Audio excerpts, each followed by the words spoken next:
Hello and welcome to our 8th video in our series on statistics. I'm Mr. Chowdhury and today we're going to be looking at bar charts and bar charts in specific. So before we do anything, what I'd like you to do is look at this bar chart that I've got here, this horribly drawn bar chart, and tell me what mistakes can you spot. Look at this horribly drawn bar chart. What mistakes can you spot? So pause the video, have a go at that please.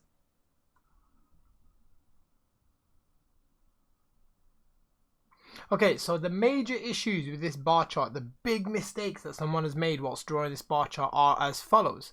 There's no scales on the axes, so we don't actually know, we can't read this bar chart. There's no scales for us to read. The bars are different sizes. That's a big no-no. The bars should not be different sizes. There's no key, there's no labels. We don't know what we're measuring. We don't know what any of these colors mean. We have no idea. There's no key. And there's no title, which doesn't help us in any way. With the title, we know what this bar chart is about. And because we don't have that, this bar chart is very difficult to read and it's not a very good bar chart. So we know that if we want to make a bar chart and we want to draw one that's very good and very accurate, we know that we need to have scales on the axis. The bars cannot be different sizes. There needs to be a key or labels on each of the bars to help us know what they are, and there needs to be a title. Now you may be asking me, sir, what about the gaps? I've been told that there needs to be gaps between the bars. Well, that is true depending on what type of data you have. So if you have discrete data, you need to have an equal gap between each bar. And if you have continuous data, then you don't need to have a gap. So for example, an example of discrete data would be, for example, someone's favorite color. That is a discrete piece of information. That is discrete data. You can only get one answer. An example of continuous data would be how much someone weighs. That is a continuous bit of data. You can weigh any value on so if you're like 70 kg or 75 kg or 72.3 kg, that's all possible. You can't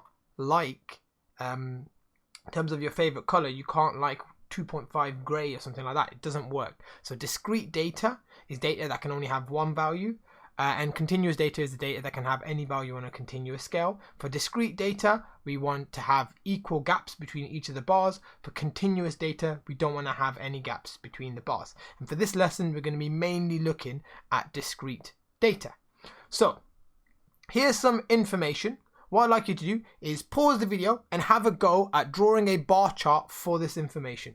Here's some information. Pause the video, draw a bar chart for that information.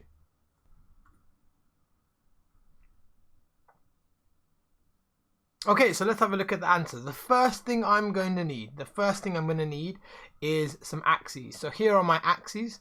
Notice the biggest number in my frequency is 4. So my axis only goes up to 5.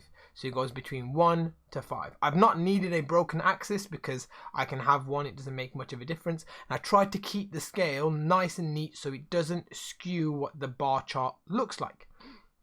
The next thing I'm going to do is draw the bars. So here's my first bar for black. I've done a black bar that goes up to 2.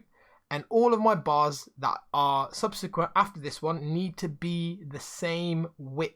The height will obviously change depending on the frequency, but the width of the bars will be exactly the same. So they're the rest of my bars. As you can see, they are exactly as wide as the rest of them. They're all the same width. Now, what am I missing? Well, I'm missing a key. So here's my key. It tells me what each of the bars are. I could have just written the colors inside the bars. I could have just used one color for all of them. I decided to use different colors. It just means my key is there and it's required. And the last thing I need is a label and some title. So I know that this is a graph to show the favorite colors of N8, which is my form group. So this hopefully is what your bar chart looks like.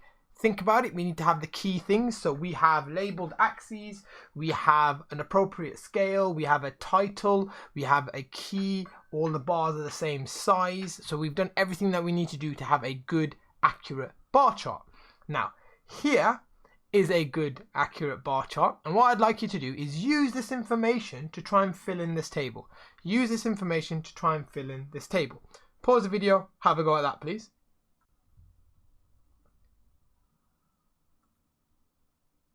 Okay, so let's think about how we could answer this question.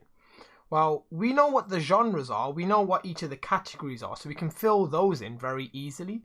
All we need to do is read the frequencies off the graph. That's all we need to do. Read the frequencies off the graph to try and fill in our table, and this is what it would look like. So I've got all of my categories written in, and then I've read the frequencies off the graph to try and fill in the frequency part of this table. So hopefully that makes a lot of sense, and you can fill in tables from a graph, and we can go the other way. So we can go from a graph to a table, we can go from a table to a graph. So we're all happy, and we should be very confident with drawing bar charts. Now here's something a little bit more difficult that requires a little bit more thinking. So here I have two graphs. One of the graphs is about the pets, how many pets the boys own in a class, and one graph is about how many pets the girls own in a class. And I'd like you to compare these bits of data. But the issue is, if we're looking at them in terms of two separate graphs and we have to go from one graph to another, it becomes very difficult to make a comparison, or it requires a lot of effort to try and do some comparisons. So what could we do to make these comparisons easy? How could we display this data in a different way to make the comparison a lot easier? Pause the video. What do you think?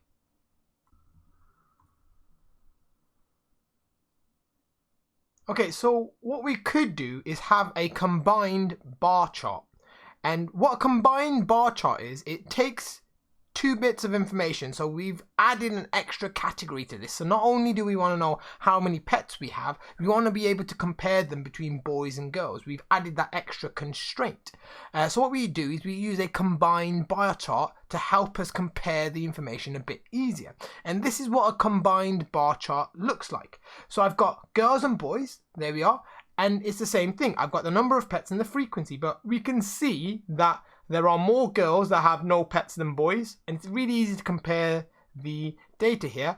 It's also easy to compare the data here. It's exactly the same information, just in a different way. So instead of the bars being next to each other, the bars are stacked on top of each other, because then we can say, well, the total number of students who have 0 pets is 3. We can see that very easily. We can still make comparisons between the number of girls that have 0 pets and the number of boys that have 0 pets, and this makes it significantly more easy and significantly more efficient if we're doing a combined bar chart to compare data. And it means we don't have to look at 2 tables, it means we don't have to look at 2 graphs.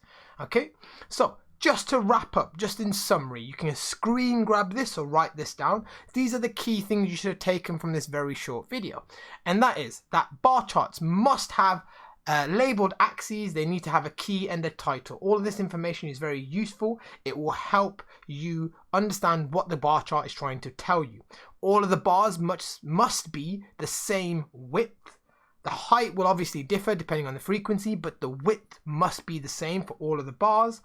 There must be a gap between bars for discrete data. They're things like your favorite food, your eye color, things like that. They are discrete data. How many pets you have is discrete. You can't have 2.5 pets. They're all discrete data.